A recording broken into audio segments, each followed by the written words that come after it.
Mr. Vice President, members of Congress, my fellow Americans. We are 15 years into this new century. 15 years that dawned with terror touching our shores, that unfolded with a new generation fighting two long and costly wars, that saw a vicious recession spread across our nation and the world. It has been and still is a hard time for many. But tonight, we turn the page. Tonight, after a breakthrough year for America, our economy is growing and creating jobs at the fastest pace since 1999.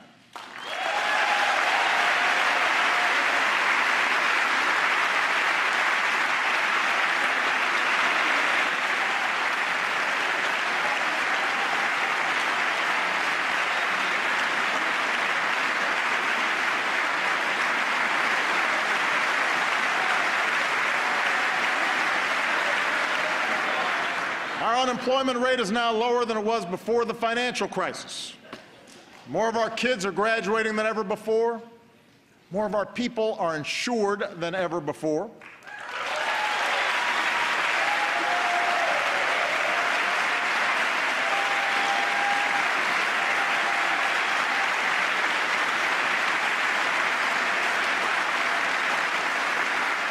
And we are as free from the grip of foreign oil as we've been in almost 30 years.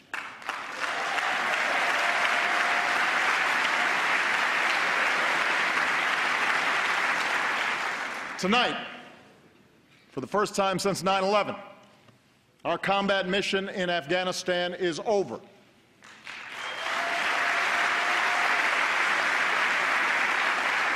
Six years ago, nearly 180,000 American troops served in Iraq and Afghanistan. Today, fewer than 15,000 remain. And we salute the courage and sacrifice of every man and woman in this 9/11 generation who has served to keep us safe. We are humbled and grateful for your service.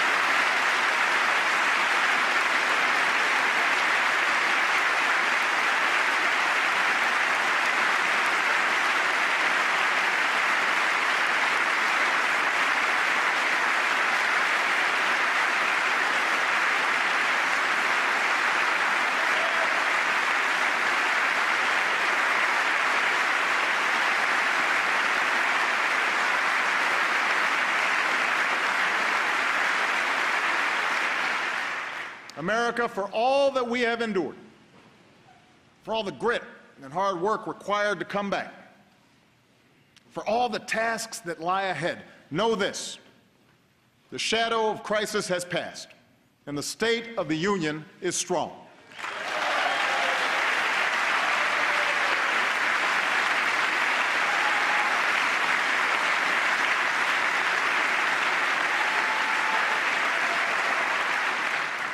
At this moment, with a growing economy, shrinking deficits, bustling industry, booming energy production, we have risen from recession freer to write our own future than any other nation on earth. It's now up to us to choose who we want to be over the next 15 years and for decades to come. Will we accept an economy where only a few of us do spectacularly well? Or will we commit ourselves to an economy that generates rising incomes and chances for everyone who makes the effort?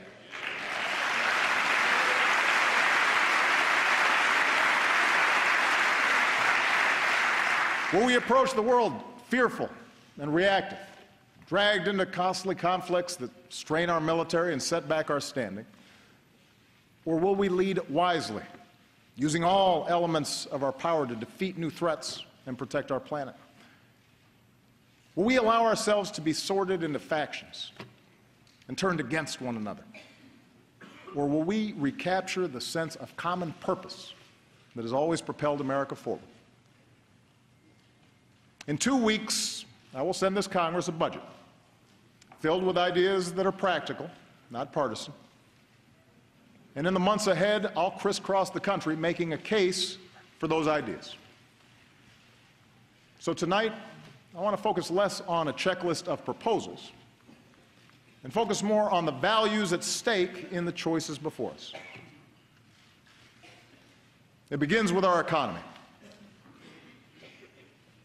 7 years ago, Rebecca and Ben Earler of Minneapolis were newlyweds.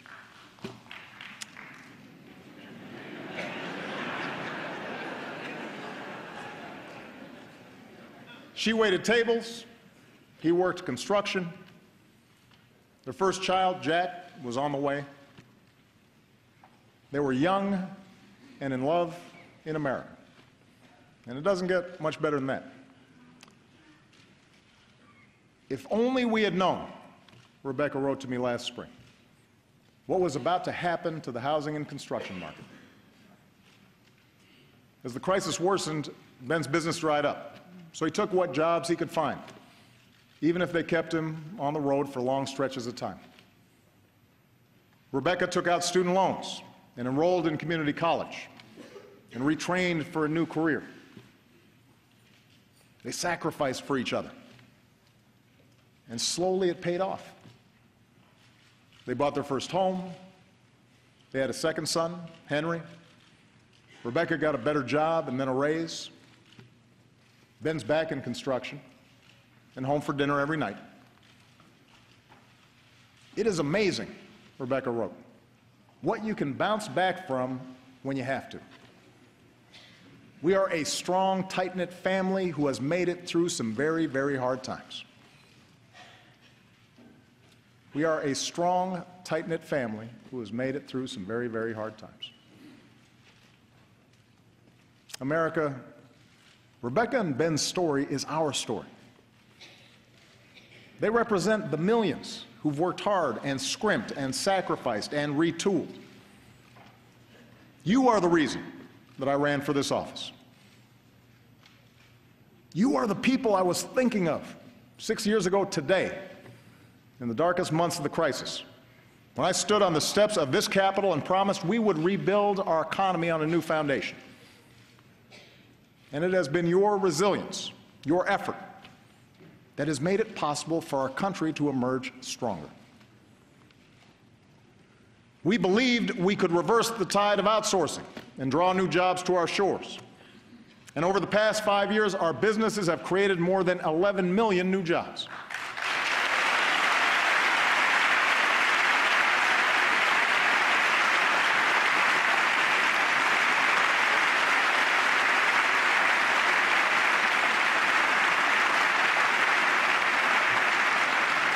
We believed we could reduce our dependence on foreign oil and protect our planet.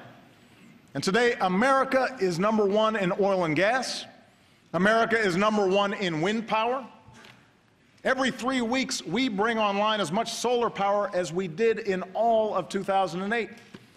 And thanks to lower gas prices and higher fuel standards, the typical family this year should save about $750 at the pump.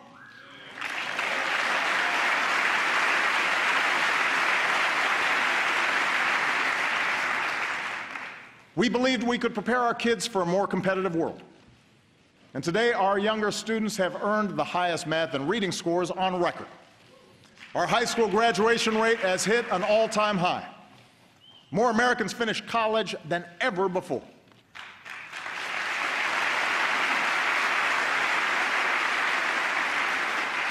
We believed that sensible regulations could prevent another crisis, shield families from ruin, and encourage fair competition. Today, we have new tools to stop taxpayer-funded bailouts and a new consumer watchdog to protect us from predatory lending and abusive credit card practices. And in the past year alone, about 10 million uninsured Americans finally gained the security of health coverage.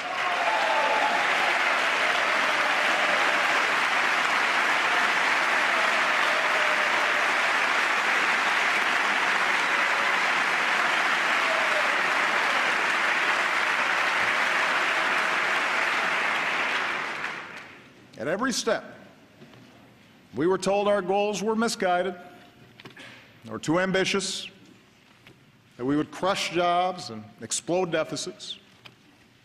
Instead, we've seen the fastest economic growth in over a decade, our deficits cut by 2/3, a stock market that has doubled, and healthcare inflation at its lowest rate in 50 years.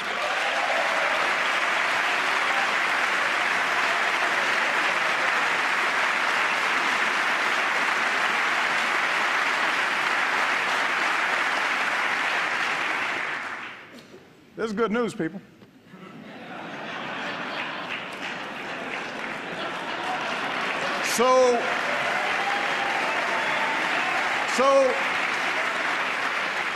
So the verdict is clear. Middle-class economics works. Expanding opportunity works. And these policies will continue to work as long as politics don't get in the way. We can't slow down businesses or put our economy at risk with government shutdowns or fiscal showdowns. We can't put the security of families at risk by taking away their health insurance, or unraveling the new rules on Wall Street, or refighting past battles on immigration when we've got to fix a broken system. And if a bill comes to my desk that tries to do any of these things, I will veto it. It will have earned my veto.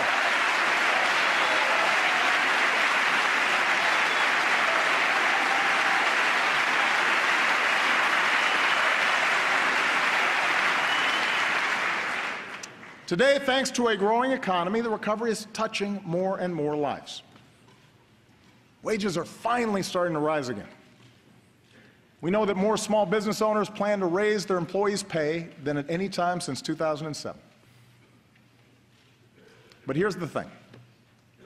Those of us here tonight, we need to set our sights higher than just making sure government doesn't screw things up. The government doesn't halt the progress we're making.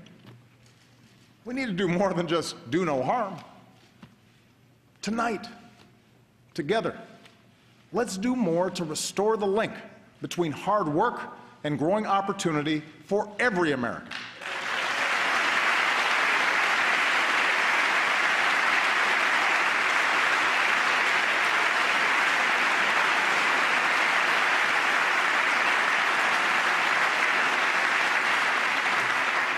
Because families like Rebecca's still need our help. She and Ben are working as hard as ever, but they've had to forego vacations and a new car so that they can pay off student loans and save for retirement. Friday night pizza, that's a big splurge. Basic child care for Jack and Henry costs more than their mortgage and almost as much as a year at the University of Minnesota. Like millions of hardworking Americans, Rebecca isn't asking for a handout, but she is asking that we look for more ways to help families get ahead. And in fact, at every moment of economic change throughout our history, this country has taken bold action to adapt to new circumstances and to make sure everyone gets a fair shot. We set up worker protections, Social Security, Medicare, Medicaid, to protect ourselves from the harshest adversity. We gave our citizens schools and colleges, infrastructure, and the internet, tools they needed to go as far as their efforts and their dreams will take them. That's what middle-class economics is. The idea that this country does best when everyone gets their fair shot. Everyone does their fair share. Everyone plays by the same set of rules.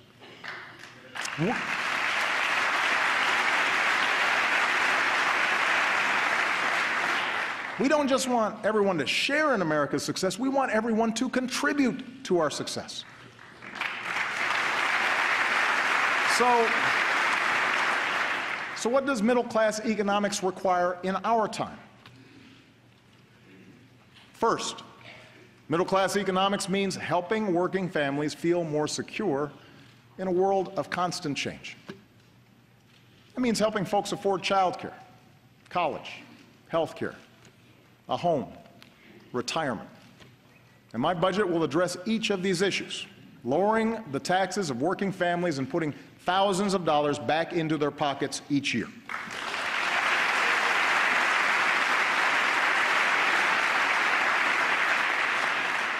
Here's one example. During World War II, when men like my grandfather went off to war, having women like my grandmother in the workforce was a national security priority. So this country provided universal child care. In today's economy, when having both parents in the workforce is an economic necessity for many families, we need affordable, high-quality child care more than ever.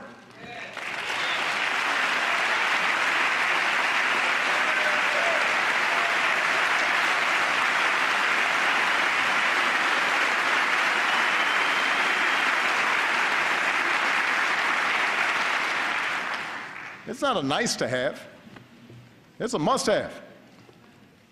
So it's time we stop treating child care as a side issue or as a women's issue and treat it like the national economic priority that it is for all of us.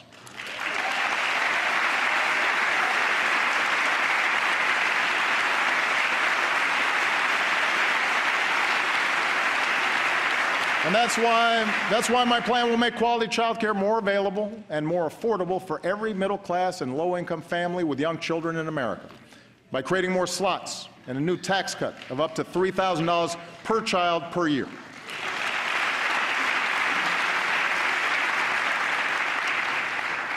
Here's another example.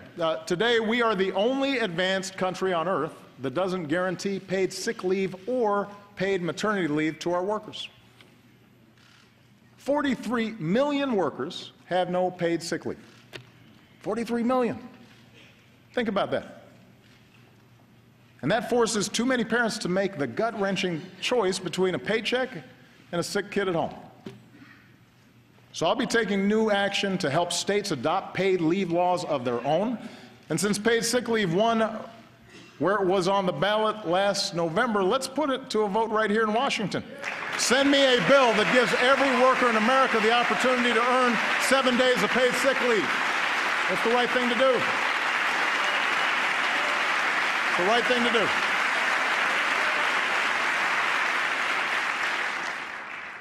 Of course, nothing helps families make ends meet like higher wages. That's why this Congress still needs to pass a law that makes sure a woman is paid the same as a man for doing the same work.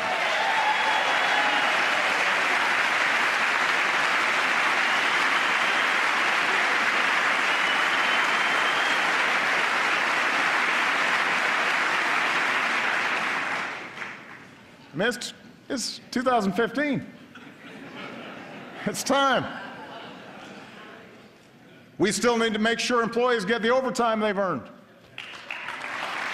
And everyone in this Congress who still refuses to raise the minimum wage, I say this: if you truly believe you could work full-time and support a family on less than $15,000 a year, try it. If not, vote to give millions of the hardest working people in America a raise.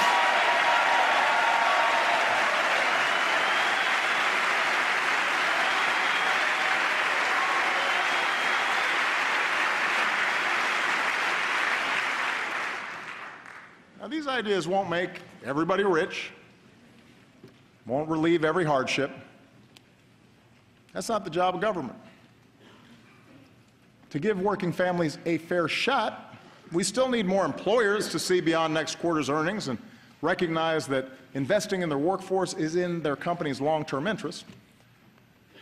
We still need laws that strengthen rather than weaken unions and give American workers a voice. But you know,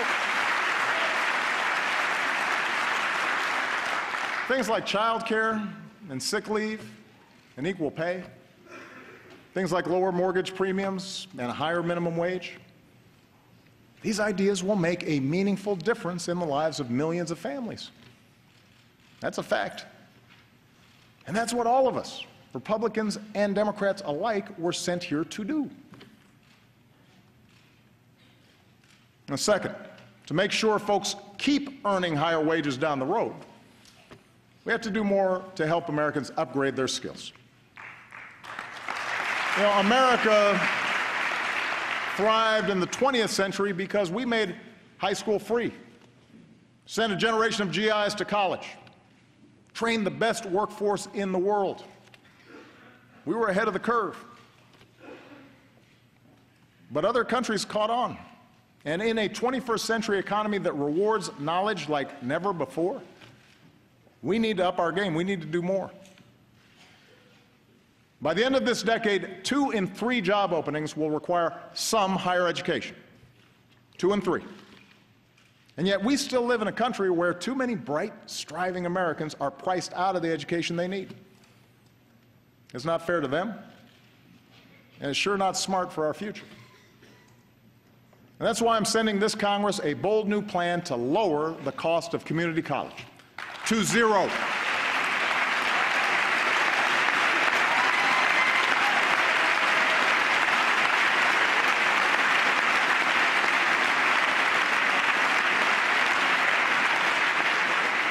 Keep in mind, 40% of our college students choose community college.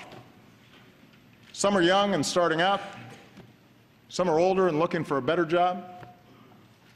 Some are veterans and single parents trying to transition back into the job market. Whoever you are, this plan is your chance to graduate ready for the new economy without a load of debt. Understand, you've got to earn it. You've got to keep your grades up and graduate on time. Tennessee, a state with Republican leadership, and Chicago, a city with Democratic leadership, are showing that free community college is possible. I want to spread that idea all across America so that 2 years of college becomes as free and universal in America as high school is today.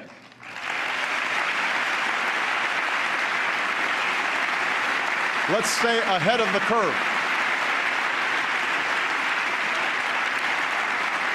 And I want to work with this Congress to make sure those already burdened with student loans can reduce their monthly payments so that student debt doesn't derail anyone's dreams.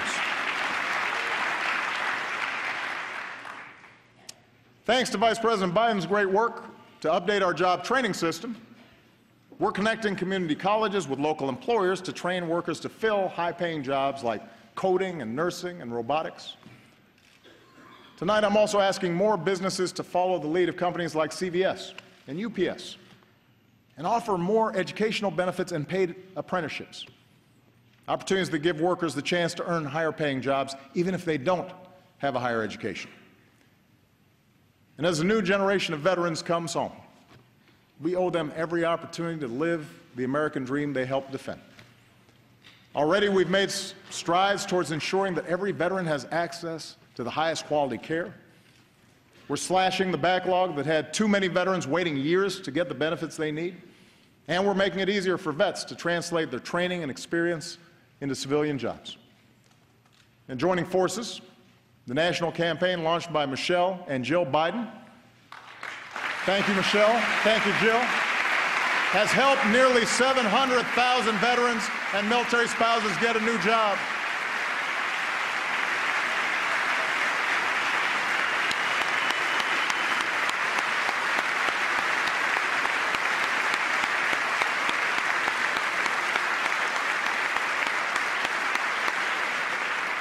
So to every CEO in America, let me repeat, if you want somebody who's going to get the job done and done right, hire a veteran.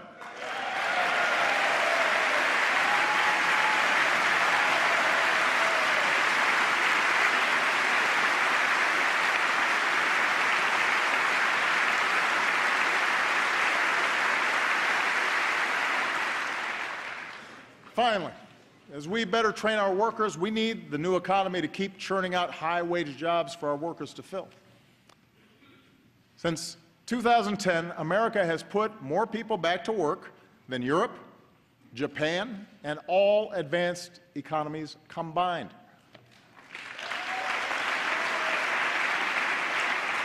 Our manufacturers have added almost 800,000 new jobs. Some of our bedrock sectors, like our auto industry, are booming. But there are also millions of Americans who work in jobs that didn't even exist 10 or 20 years ago. Jobs at companies like Google and eBay and Tesla. So no one knows for certain which industries will generate the jobs of the future. But we do know We want them here in America. We know that.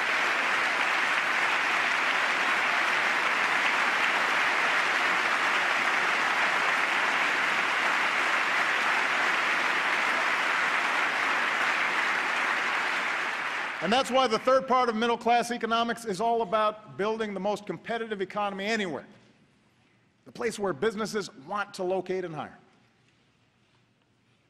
21st century businesses need 21st century infrastructure, modern ports and stronger bridges, faster trains, and the fastest internet.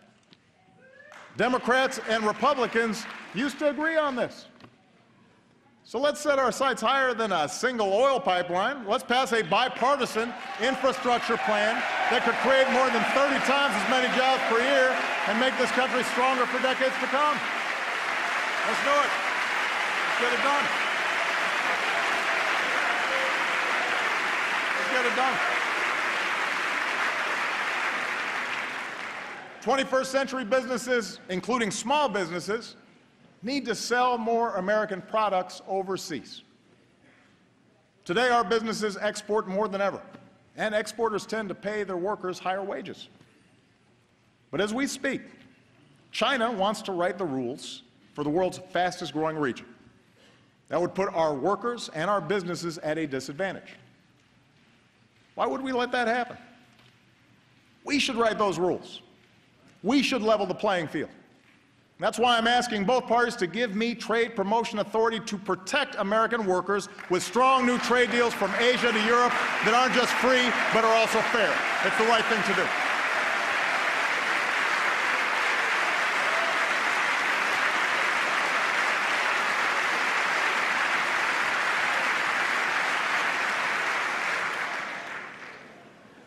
Look, I'm the first one to admit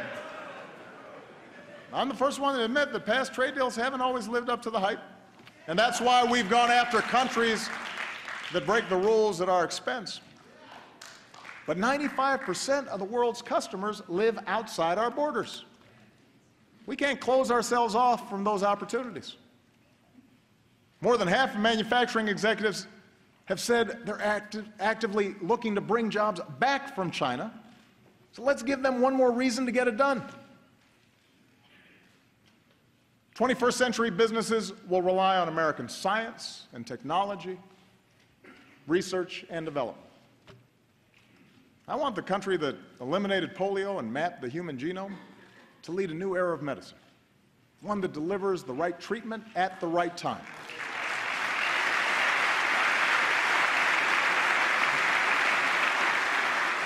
In some patients with cystic fibrosis, this approach has reversed a disease once thought unstoppable.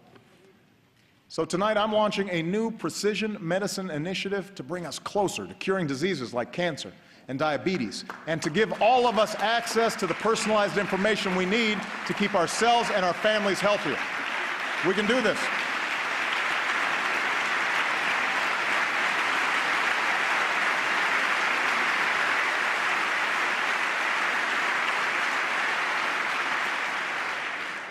I intend to protect a free and open internet, extend its reach to every classroom and every community, and help folks build the fastest networks so that the next generation of digital innovators and entrepreneurs have the platform to keep reshaping our world.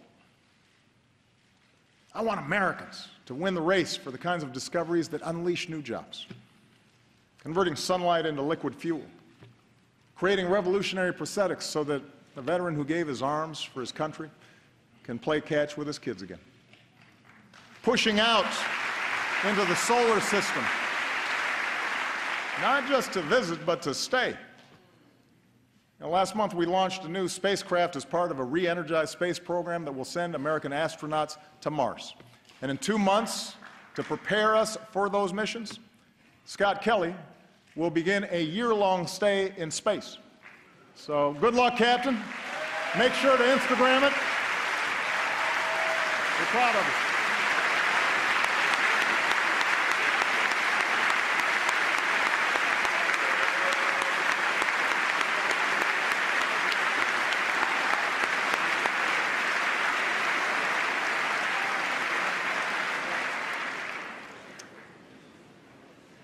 Now, the truth is, when it comes to issues like infrastructure and basic research, I know there's bipartisan support in this chamber. Members of both parties have told me so. Where we too often run onto the rocks is how to pay for these investments. As Americans, we don't mind paying our fair share of taxes as long as everybody else does too. But for far too long, lobbyists have rigged the tax code with loopholes that let some corporations pay nothing while others pay full freight. They've riddled it with giveaways that the super rich don't need while denying a break to middle-class families who do. This year we have an opportunity to change that.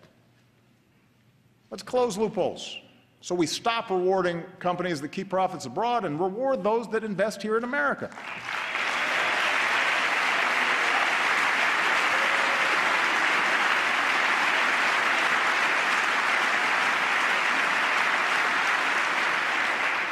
Let's use those savings to rebuild our infrastructure and to make it more attractive for companies to bring jobs home.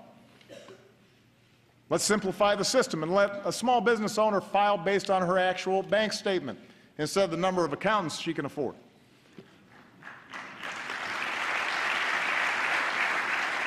And let's close the loopholes that lead to inequality by allowing the top 1% to avoid paying taxes on their accumulated wealth. We can use that money to help more families pay for child care and send their kids to college. We need a tax code that truly helps working Americans trying to get a leg up in the new economy, and we can achieve that together.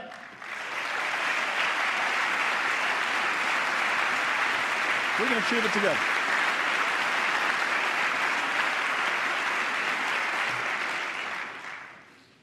Helping hardworking families make ends meet. Giving them the tools they need for good-paying jobs in this new economy. Maintaining the conditions of growth and competitiveness. This is where America needs to go. I believe it's where the American people want to go. It'll make our economy stronger a year from now, 15 years from now, and deep into the century ahead. Of course, if there's one thing this new century has taught us, it's that we cannot separate our work here at home from challenges beyond our shores. My first duty as Commander-in-Chief is to defend the United States of America. In doing so, the question is not whether America leads in the world, but how.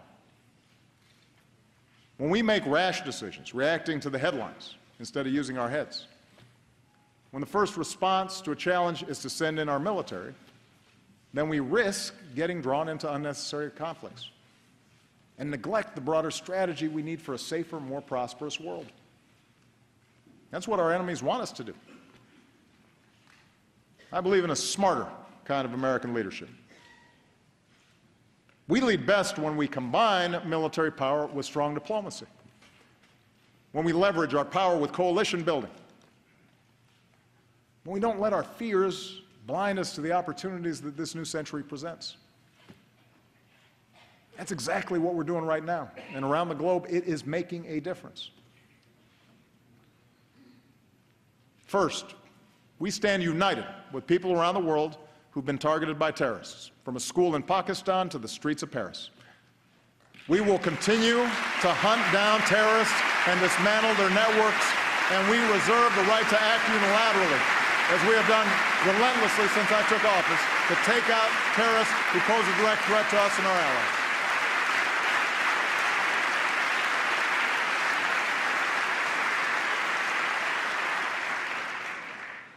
At the same time, we've learned some costly lessons over the last 13 years. Instead of Americans patrolling the valleys of Afghanistan, we've trained their security forces, who've now taken the lead. And we've honored our troops' sacrifice by supporting that country's first democratic transition.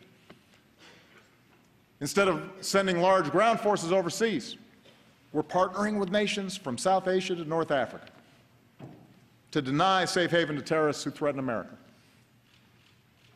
In Iraq and Syria, American leadership, including our military power, is stopping ISIL's advance. Instead of getting dragged into another ground war in the Middle East, we are leading a broad coalition, including Arab nations, to degrade and ultimately destroy this terrorist group. We're also supporting a moderate opposition in Syria that can help us in this effort, and assisting people everywhere who stand up to the bankrupt ideology of violent extremism. Now, this effort will take time. It will require focus. But we will succeed. And tonight I call on this Congress to show the world that we are united in this mission by passing a resolution to authorize the use of force against ISIL. We need that authority. Second, we're demonstrating the power of American strength and diplomacy. We're upholding the principle that bigger nations can't bully the small by opposing Russian aggression and supporting Ukraine's democracy and reassuring our NATO allies.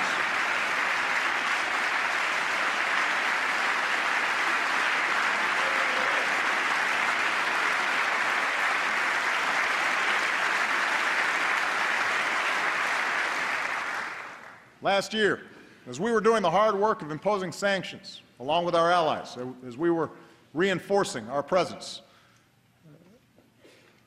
with the frontline states, Mr. Putin's aggression, it was suggested, was a masterful display of strategy and strength. That's what I heard from some folks. Well, today, it is America that stands strong and united with our allies, while Russia is isolated with its economy in tatters.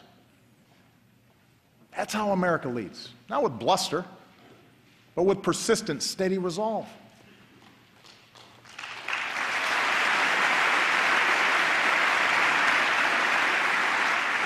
You know, in Cuba, we are ending a policy that was long past its expiration date.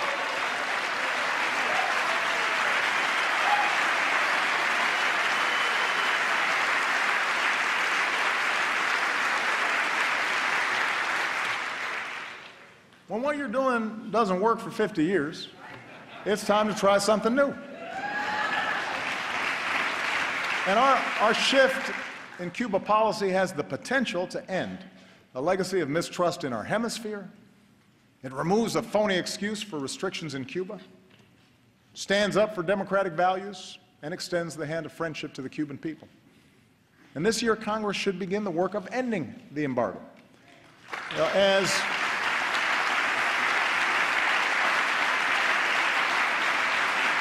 His Holiness Pope Francis has said, diplomacy is the work of small steps. These small steps have added up to new hope for the future in Cuba. And after years in prison, we are overjoyed that Alan Gross is back where he belongs. Welcome home, Alan. We're glad you're here.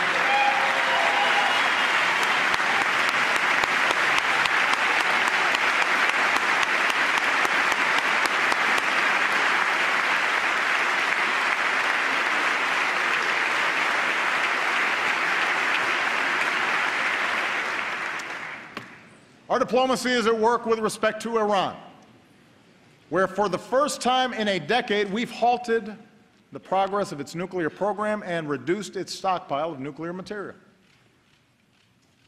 Between now and this spring, we have a chance to negotiate a comprehensive agreement that prevents a nuclear-armed Iran, secures America and our allies, including Israel, while avoiding yet another Middle East conflict. There are no guarantees that negotiations will succeed, and I keep all options on the table to prevent a nuclear Iran. But new sanctions passed by this Congress at this moment in time will all but guarantee that diplomacy fails, alienating America from its allies, making it harder to maintain sanctions, and ensuring that Iran starts up its nuclear program again. It doesn't make sense. And that's why I will veto any new sanctions bill that threatens to undo this progress.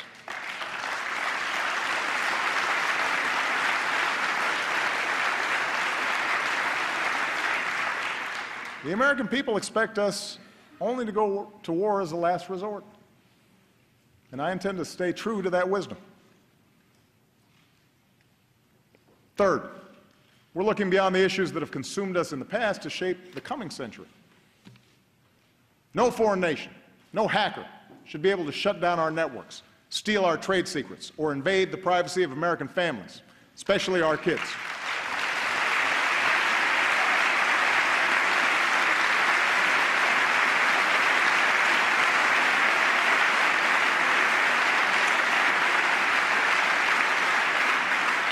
So we're making sure our government integrates intelligence to combat cyber threats, just as we have done to combat terrorism.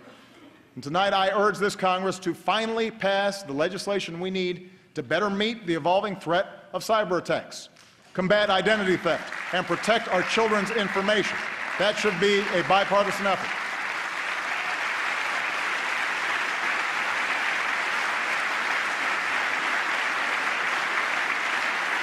You know, if we don't act, we'll leave our nation and our economy vulnerable. If we do, we can continue to protect the technologies that have unleashed untold opportunities for people around the globe. In West Africa, our troops, our scientists, our doctors, our nurses, our healthcare workers are rolling back Ebola, saving countless lives and stopping the spread of disease.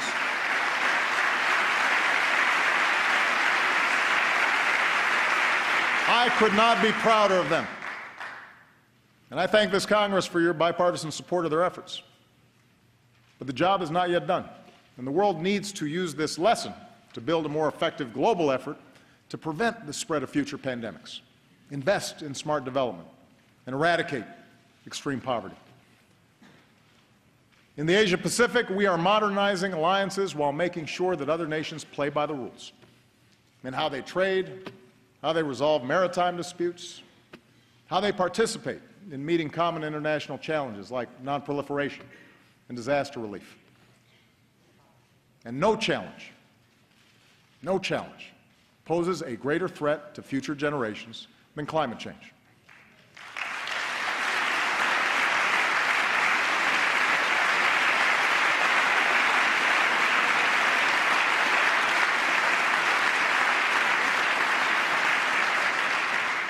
2014 was the planet's warmest year on record. Now, one year doesn't make a trend, but this does. 14 of the 15 warmest years on record have all fallen in the first 15 years of this century. I've heard some folks try to dodge the evidence by saying they're not scientists, that we don't have enough information to act. Well, I'm not a scientist either. But you know what?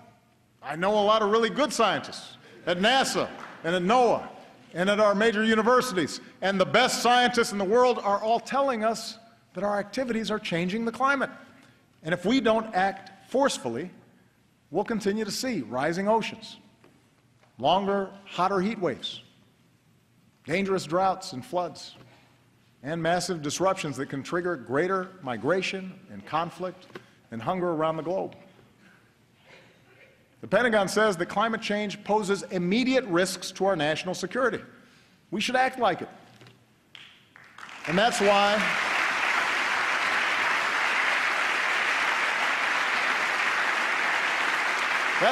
over the past 6 years, we've done more than ever to combat climate change, from the way we produce energy to the way we use it. That's why we've set aside more public lands and waters than any administration in history.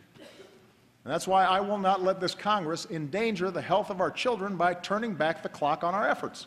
I am determined to make sure that American leadership drives international action.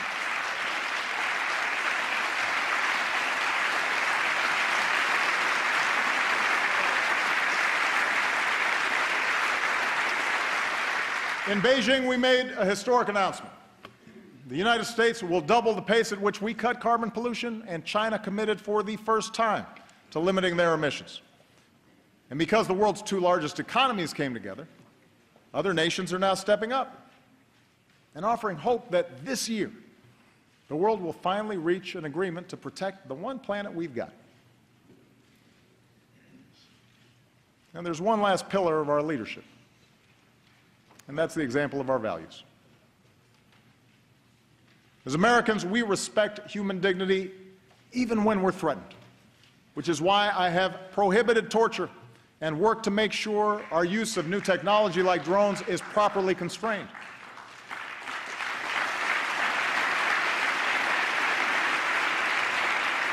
It's why we speak out against the deplorable anti-Semitism that has resurfaced in certain parts of the world. It's why we continue to reject offensive stereotypes of Muslims, the vast majority of whom share our commitment to peace. That's why we defend free speech and advocate for political prisoners and condemn the persecution of women or religious minorities, or people who are lesbian, gay, bisexual, or transgender. We do these things not only because they are the right thing to do, but because ultimately they will make us safer.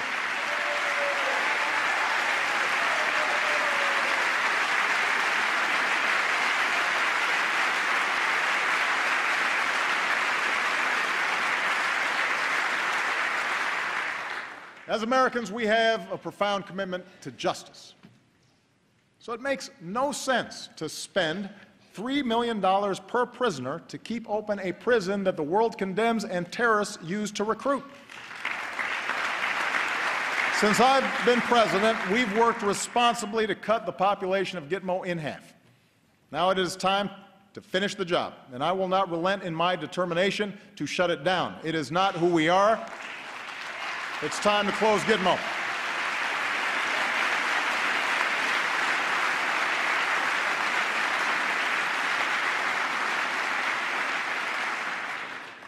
As Americans, we cherish our civil liberties, and we need to uphold that commitment if we want maximum cooperation from other countries and industry in our fight against terrorist networks. So while some have moved on from the debates over our surveillance programs, I have not. As promised, our intelligence agencies have worked hard with the recommendations of privacy advocates to increase transparency and build more safeguards against potential abuse. And next month, we'll issue a report on how we're keeping our promise to keep our country safe while strengthening privacy. Looking to the future instead of the past. Making sure we match our power with diplomacy and use force wisely. Building coalitions to meet new challenges and opportunities. Leading always with the example of our values. That's what makes us exceptional. That's what keeps us strong. That's why we have to keep striving to hold ourselves to the highest of standards, our own. You know, just over a decade ago, I gave a speech in Boston where I said there wasn't a liberal America or a conservative America, a black America or a white America, but a United States of America. I said this because I had seen it in my own life, in a nation that gave someone like me a chance. Because I grew up in Hawaii, a melting pot of races and customs.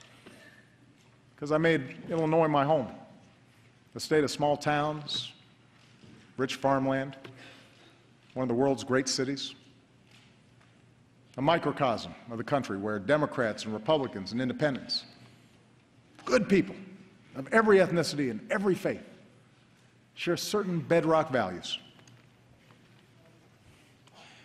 Over the past 6 years, the pundits have pointed out more than once that my presidency hasn't delivered on this vision. How ironic, they say, that our politics seems more divided than ever. It's held up as proof, not just of my own flaws, of which there are many, but also as proof that the vision itself is misguided, naive, that there are too many people in this town who actually benefit from partisanship and gridlock for us to ever do anything about it. I know how tempting such cynicism may be, but I still think the cynics are wrong. I still believe that we are one people. I still believe that together we can do great things, even when the odds are long. I believe this Because over and over, in my 6 years in office, I have seen America at its best. I've seen the hopeful faces of young graduates from New York to California, and our newest officers at West Point, Annapolis, Colorado Springs, New London. I've mourned with grieving families in Tucson, in Newtown, in Boston, in West Texas, in West Virginia. I've watched Americans beat back adversity from the Gulf Coast to the Great Plains, from Midwest assembly lines to the Mid-Atlantic seaboard. I've seen something like gay marriage go from a wedge issue used to drive us apart to a story of freedom across our country, a civil right now legal in states that 7 in 10 Americans call home.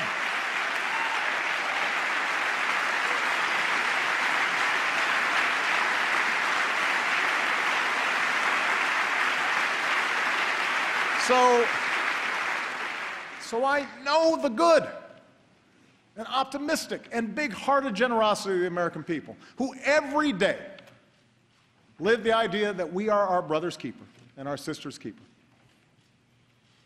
And I know they expect those of us who serve here to set a better example. So the question for those of us here tonight is how we, all of us, can better reflect America's hopes. I've served in Congress with many of you. I know many of you well. There are a lot of good people here on both sides of the aisle. And many of you have told me that this isn't what you signed up for. Arguing past each other on cable shows, the constant fundraising, always looking over your shoulder at how the base will react to every decision. Imagine if we broke out of these tired old patterns. Imagine if we did something different.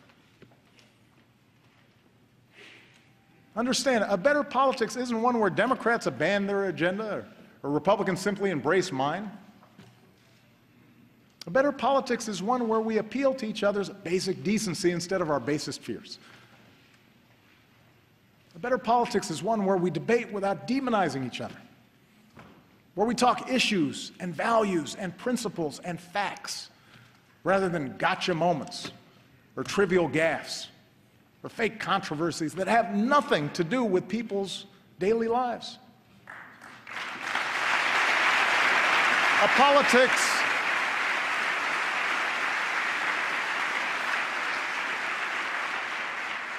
better politics is one where we spend less time drowning in dark money for ads that pull us into the gutter and spend more time lifting young people up with a sense of purpose and possibility, asking them to join in the great mission of building America.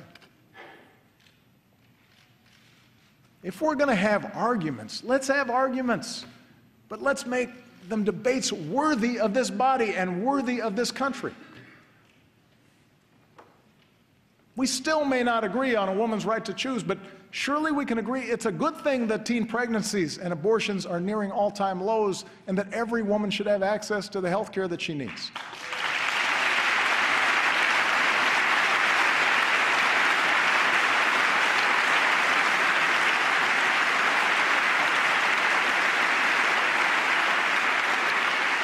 Yes, passions still fly on immigration, but surely we can all see something of ourselves in the striving young student and agree that no one benefits when a hardworking mom is snatched from her child, and that it's possible to shape a law that upholds our tradition as a nation of laws and a nation of immigrants. I've talked to Republicans and Democrats about that. That's something that we can share. We may go at it in campaign season, but surely we can agree that the right to vote is sacred, that it's being denied to too many, and that on this 50th anniversary of the Great March from Selma to Montgomery and the passage of the Voting Rights Act, we can come together, Democrats and Republicans, to make voting easier for every single American.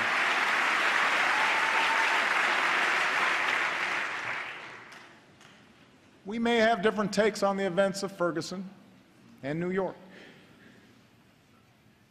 but Surely we can understand a father who fears his son can't walk home without being harassed. And surely we can understand the wife who won't rest until the police officer she married walks through the front door at the end of his shift. And surely we can agree that it's a good thing that for the first time in 40 years, the crime rate and the incarceration rate have come down together. And use that as a starting point for Democrats and Republicans, community leaders and law enforcement to reform America's criminal justice system so that it protects and serves all of us.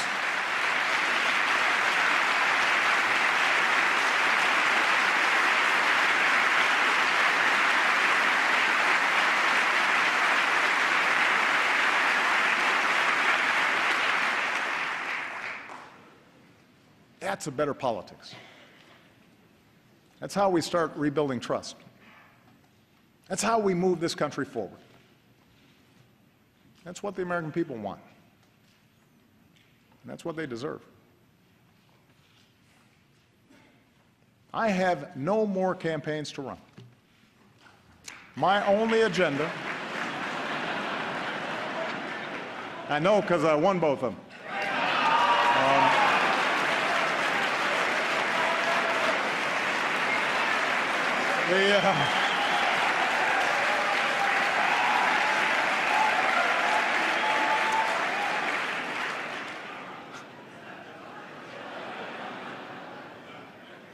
My only agenda for the next 2 years is the same as the one I've had since the day I swore an oath on the steps of this Capitol: to do what I believe is best for America.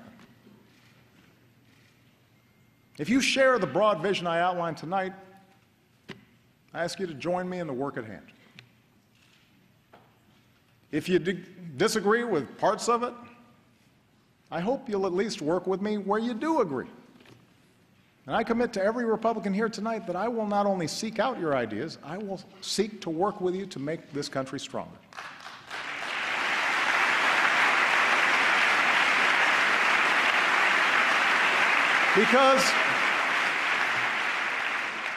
Because I want this chamber, I want this city to reflect the truth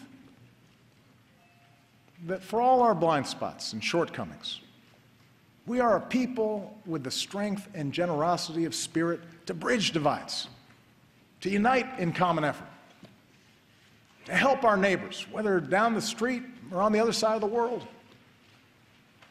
I want our actions to tell every child in every neighborhood, your life matters. And we are committed to improving your life chances, as committed as we are to working on behalf of our own kids. I want future generations to know that we are a people who see our differences as a great gift, that we're a people who value the dignity and worth of every citizen. Man and woman, young and old, black and white, Latino, Asian, immigrant, Native American, gay, straight, Americans with mental illness or physical disability. Everybody matters. I want them to grow up in a country that shows the world what we still know to be true, that we are still more than a collection of red states and blue states, that we are the United States of America.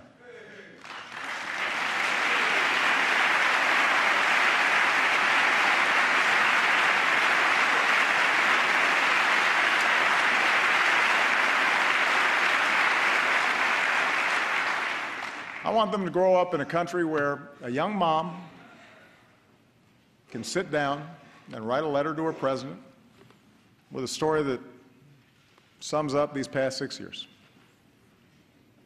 It's amazing what you can bounce back from when you have to. We are a strong, tight-knit family who's made it through some very, very hard times. My fellow Americans, we too are a strong, tight-knit family. We too have made it through some hard times. 15 years into this new century, we have picked ourselves up, dusted ourselves off, and begun again the work of remaking America. We have laid a new foundation. A brighter future is ours to write. Let's begin this new chapter together.